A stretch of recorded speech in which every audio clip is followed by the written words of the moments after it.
What's up, guys? Welcome to Daily Dose of Reddit. This is your host, Zach, and today's subreddit is r/EntitledPeople. Alright, this story's called My Daughter Saw Her First Live Karen. My daughter, 13, male. Wait, huh? Megan, I'm assuming. I was like, you can't have a male daughter. Wait, that's not me saying trans peeps ain't there. Trans peeps, you there. You acknowledged. You respected and appreciated and loved and a bunch of other positive and vague verbs. I was just confused at like what looked like a contradiction of language. Anyway, Megan ran into the Milk Royal and stood in line behind a couple. This is her story, as told to me. Here's the cast. My daughter, Megan.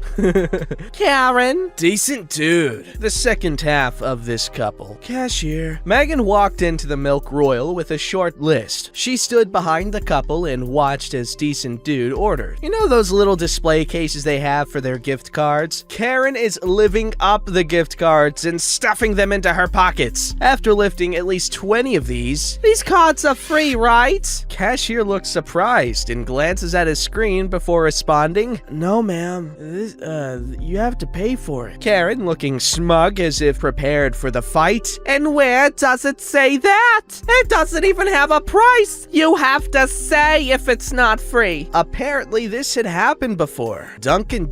Decent dude flipped. What are you, stupid? Of course you have to pay for them. They had to pay for the cards. You have to pay too, stupid bimbo. The fight was on. They yelled at each other. The cashier stood frozen. A manager tried to offer free ice cream but was turned down.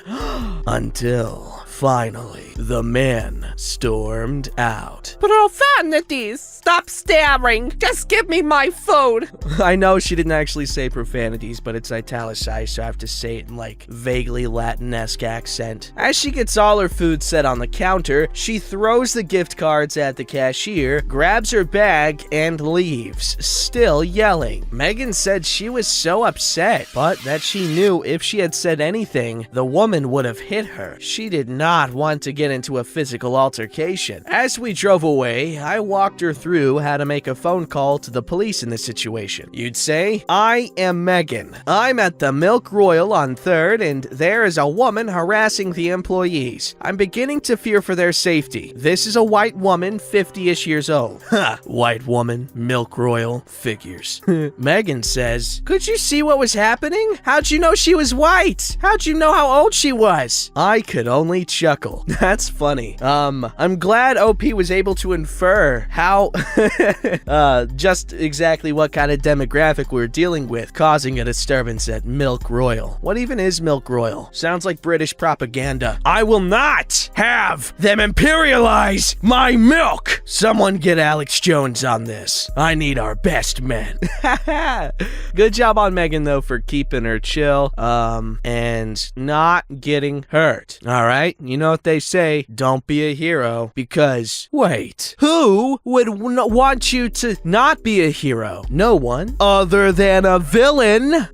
Alright, this story's called Can You Even Speak German? Obligatory on mobile. Also, English is not my first language. Not my story, but my sister's, so I'm not 100% sure about the exact words. Also, if the story doesn't fit here, please remove it. Background. So, my older sister works for our national retirement insurance. She got married to her husband in 2018. Her husband's ancestors, like great-grandparents, were Hungarian refugees that came to Germany after World War II. Her husband still has that Hungarian family name, so now my sister has it too. This story took place shortly after she got married. Also, she works for customer service some days a month. This happened on one of those days. So my sister doesn't like telephone duty since, in her words, only people who don't want to inform themselves call, with the most stupid questions. So this lady called her. She was one of her clients friends for a while now. Also, neither my sister's first name nor voice changed, obviously. The entitled lady had a question. Oh my god, I just realized something. We're gonna have like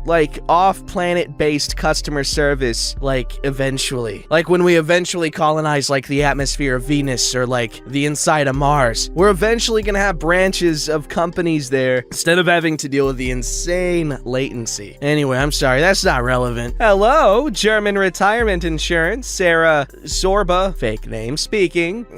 Hello, this is XY. Good day, Mrs. XY. How can I help you? I got a letter from you I don't understand. What does the letter say? I don't know. I haven't opened it yet. I hoped you could tell me directly. Yes, it was one of those colors. My sister says they're sadly quite common. Well, then open it, read it, and call again if you have questions. But you have to help me. And I will, once I know what the letter says and what exactly you need help with. She starts swearing at sis, ending with the words, "Why is someone like you even employed by our government? You probably couldn't even help me anyways. Are you even able to speak and understand German?" I can't help you, ma'am. Please call again when you're ready to treat me like a human being. Have a nice day. She hung up. My sister is lucky, since she is a government-employed agent, which in Germany means you can't be fired unless you commit a crime bad enough to give you a, I think, 1-year prison sentence. Otherwise, you can only be transferred to another job. So she is free to tell people in a polite, professional manner to go love themselves. Oh, I love me some, decent dominion when it comes to the handling of poopy customers and such. It's what you get when you combine stuff with such. Man, I should be an inventor. I just gotta figure out what such is. What does that look like? By the way, I'm kinda second guessing my use of the word dominion. I was trying to say authority, but I didn't want to say authority because that's like the obvious word to use. So I was just like, dominion, while being unsure if it's the correct way to use it.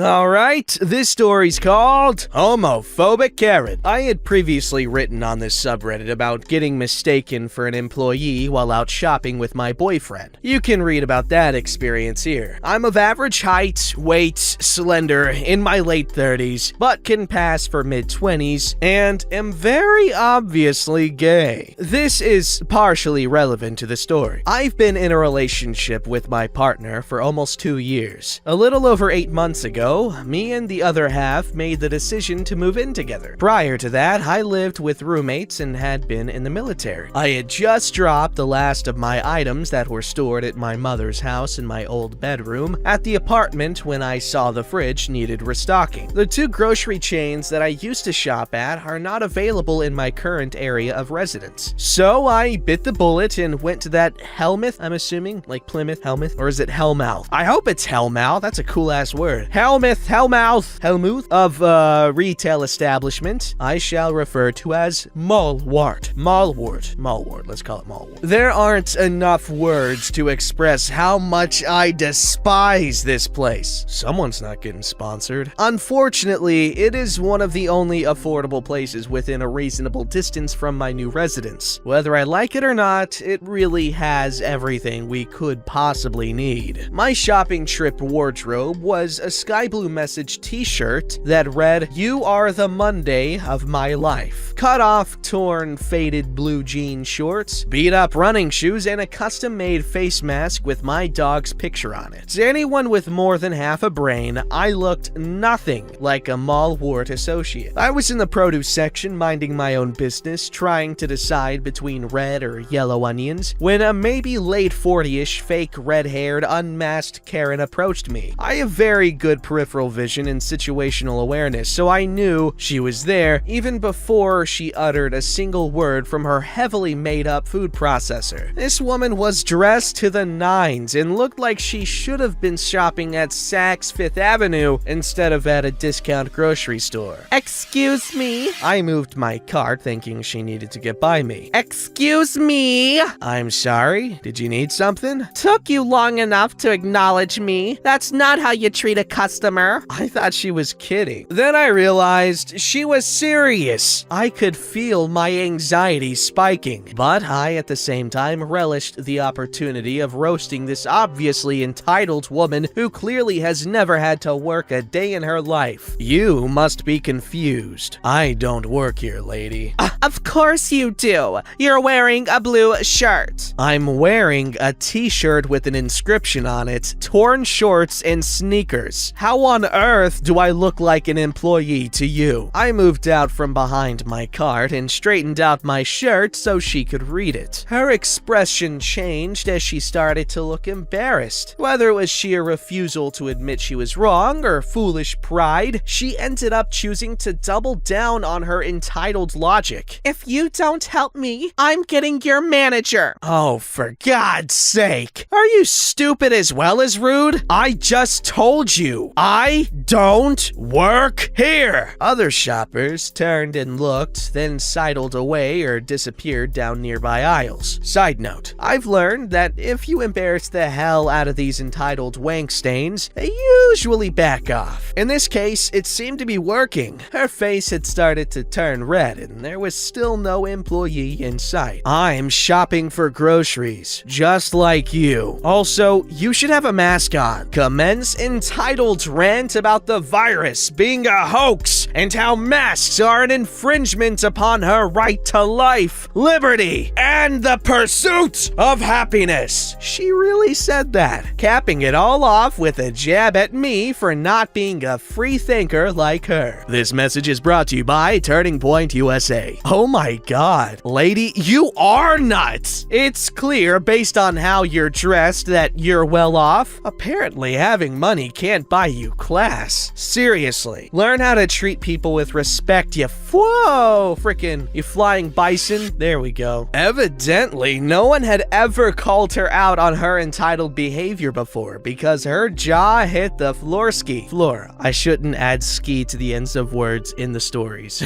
I turned my cart around and headed into the opposite direction as she hurled obscenities at my back. I finished my grocery shopping without further incident. Rather than have to deal with the long lines at self-checkout, I went to a register. Guess who I saw giving a front-end customer service associate an earful? Dun dun dun! Karen. That's him! That's the little bundle of sticks used for fuel! I want him fired! I had paid and was pushing my cart past them. Ma'am, he doesn't work here and there's no need for that kind of language. If you don't calm yourself, you will be escorted out. Sir, are you alright? I'm fine. To Karen. Congratulations! Your gaydar works. You're right, I am. Mostly because I don't want to be linked to a whore, like you, through a kid I never wanted. She gasped with an intake of air and started to turn so red I swore I thought she was gonna blow a gasket. Or the mailman.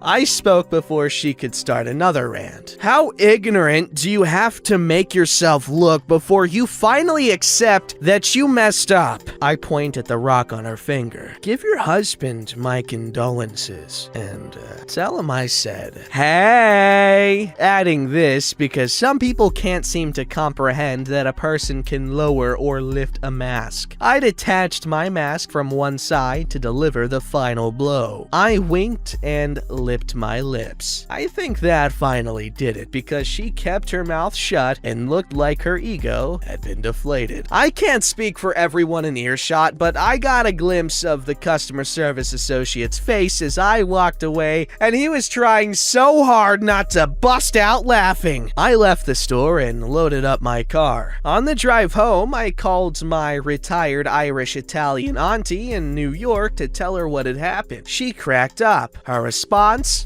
That's my boy! Edit! Some of you have pointed out that there was no way Karen could have seen me lick my lips if I had a mask on. This makes me think of those Ben Shapiro memes, where it's like, ha, liberal, you thought I couldn't take a dump because I have pants on? Well, guess what, liberal? I took my pants off and then I took a dump. Checkmate. Anyway, I'm sorry. Anyway, when I don't need to wear it, I keep it tied to a belt loop so I don't end up losing or misplacing it. How is this relevant? It's not. I removed my mask early to stick the knife in. If you ask me, I thought thought Karen more than deserved it. Edit 2! For those who wanted to see a picture of my doggo, here you go. Edit 3! For those insisting that this didn't happen, I live in the Deep South, in a very conservative area. The attitude of this homophobic Karen is far more common than one would expect. All she had to do was accept her error and move on. She chose not to do that, so I roasted and humiliated her. Done. Alright, this story's called My Lunch Lady Kept Me from Getting the Correct Meal After Taking Insulin. Oh, shoot. Hello, first post here, hope it fits. This happened today, so it's all fresh in my mind. I am a 16-year-old guy. I'm pretty normal. I play video games, hang out with friends, have a good job, all that. But the only abnormal thing about me is that I have type 1 diabetes. I've been diagnosed for about a bit more than a year and a half. I've kept good control over it, and the doctors are always impressed when I have a checkup. Bragging aside, I am a junior in a pretty small high school in the middle of Kansas. Wait, have you met the wizard?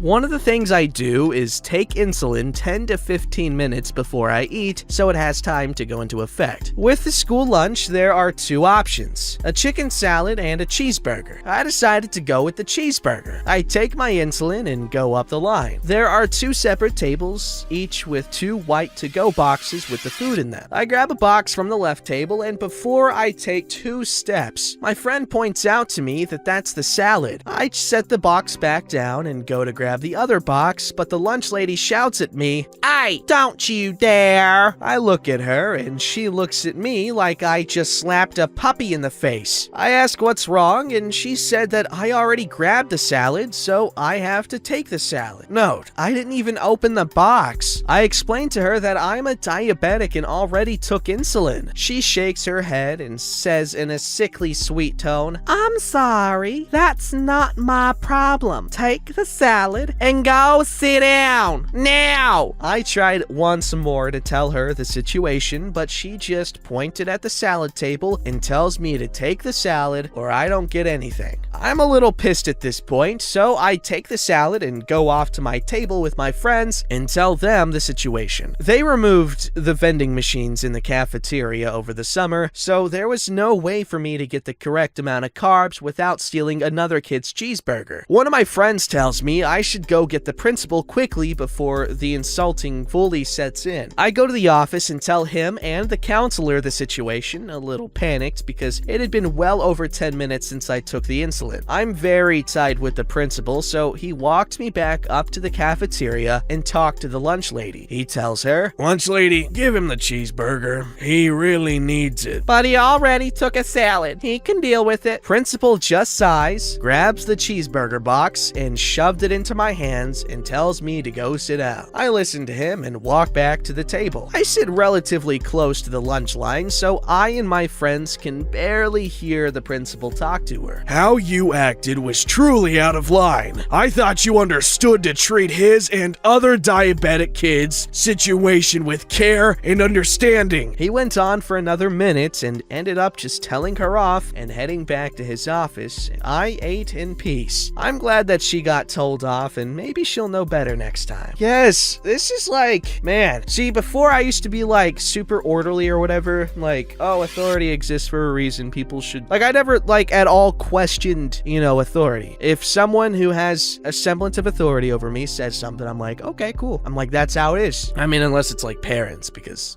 that's a different thing. All right, this story's called Karen Calls the Police Because I Passed a Stopped Bus. That was on a different street. This isn't as extreme as most of the others, but I did want to tell it. A couple of years ago, when I was dropping my daughter off at in-home daycare, I drove by a stopped bus. However, the stopped bus was on a different road than I was. They were on a side road. When I parked and got out to get my daughter out of her car seat, Karen yelled at me from her SUV. "Hi, didn't Didn't you see the bus? It was on a different street. You could have killed someone. It was on a different street. I'm calling the police. Go ahead. She drove off on her phone while I went inside. I did call the police later to confirm the situation. He informed me that I was correct and I don't have to stop for a bus on a different street. He also let me know that unless the bus driver also called about someone illegally passing a bus, I had nothing to worry about. But what if? Okay, I'm not gonna go into it. Okay, I have to. What if? All right, someone does, and it matches OP's car's description. Only because Karen was so determined to make this guy suffer that she stole a car identical to his, passed the bus, had the dude guy reported in. Boom. OP busted. But then Karen doesn't account for something. A crafty agent from the DHS. Big conspiracy. It goes deep. I'm not at liberty to discuss it though. However, I'll give you the conclusion-ish. She's tried for treason. OP could have gotten the Medal of Honor, but due to some poor decision making by a few different parties, not gonna point any fingers, he's forced into exile. Bus driver, witness protection. Wanna know the worst part of all? That bastard was behind this whole damn thing, and we can't even do a damn thing about it. Don't forget to like, subscribe, and hit that bell to never miss an episode.